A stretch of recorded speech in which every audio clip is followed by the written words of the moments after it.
For over 20 years, the Texas Department of Agriculture's Go Texan Program has helped promote products made right here in the Lone Star State. From boots to salsa, Go Texan members make the best stuff on earth.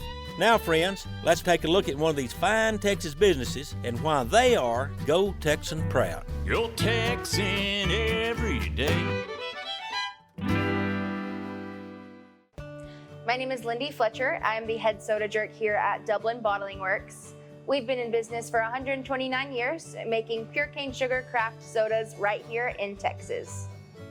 Our founder, Sam Houston Prim, he was a businessman from Sulphur Springs, Texas, and he decided that he wanted to open up the first bottling plant in the Lone Star State. So he, on his journey, trying to figure out where he was gonna open up at, he found Dublin, Texas, which at the time was a booming metropolis. We now have a little less than 4,000 people here, but at that time, because of the agriculture that we had here, as well as the railroad, we were actually expected to be the Dallas. We obviously missed that, but we do still love being right here in Dublin, Texas. We opened up in 1891 as the first bottling plant in Texas. Throughout the years, we've done a little bit of everything, from some large drink names that you probably are familiar with, such as Dr. Pepper, as well as some other smaller drinks that are gonna kind of take you back in time. This is our Sim 320. This machine was made in 1937, and the reason it's called the 320 is because there are 3 heads at each of these front stations and 20 heads there at the back station. This is where the bottle will get filled up and capped. So the bottles are of course just gonna go wherever they're pushed with the help of the rotators and the conveyor belts. It's gonna come around right here, get captured by one of the 3 heads here, and fill with soda syrup. Then it'll make its way down to the back, the 20-headed part, and that's where the carbonated water comes in. Now, the reason the carbonated water has to go so many heads back there as opposed to just 3 here in the front is the carbonated water has to come in at 30 degrees Fahrenheit to do its job correctly before putting that cap on. So it's a timing thing. By the time it goes all the way around that circle, fills to the top, it'll get spun around right here, which is where the bottle will get crowned or capped. So you can see the bottle caps up top. That silver piece will spin around, filtering those caps through here and then pushing it onto the bottle with 100 pounds of pressure. This is our candlelight inspection. We will have 2 people here, one stationed at each of the light boxes, actually hand inspecting the bottles that come out of our line. And how it works is we only bottle 1 flavor at a time, whether it's one all day or 1 in the morning, 1 in the afternoon. We do not cross-contaminate flavors. So let's say today we're bottling root beer. So our Texas root beer is gonna come out of that window onto this table, filled, capped, mixed, finished, all ready to go. We pick up 4, set them in our slots here, flip on the light. You guys see how much of a difference that makes? And then inspect the bottle.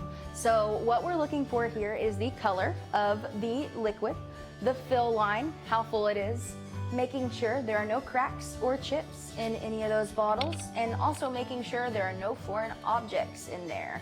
More currently, we're working on our own line of drinks, including 15 pure cane sugar sodas that we make right here. As a soda jerk, it's a really unique job to have. The title soda jerk actually comes from, in the 1930s, jerking these handles back and forth to mix a drink. So that's how the title came along. We feature a 1930s soda fountain right here that actually came from a drugstore in Dublin, and it's pretty neat. So my great-grandmother actually worked on this very fountain when it was in the drugstore over there, and now I'm getting to work on it and get to share the same story with people. It's important to support Texas business. I like to think of them as family rather than just coworkers or businessmen and women, because the local businesses, my shirt says it all, drink local, support your local businesses. Those are the folks that are gonna be supporting your kids' Little League team or sponsoring your public school events. And it's important now more than ever to shop local, get the local economy booming again, and move forward. Growing up on a farm here in Dublin, Texas, I've learned a lot of lessons through agriculture that I will use for the rest of my life. Something I think that a lot of people don't realize is how much agriculture really affects our day-to-day life. The food we eat, the drinks we drink, the cars we drive, it all is either connected to or stems back from agriculture.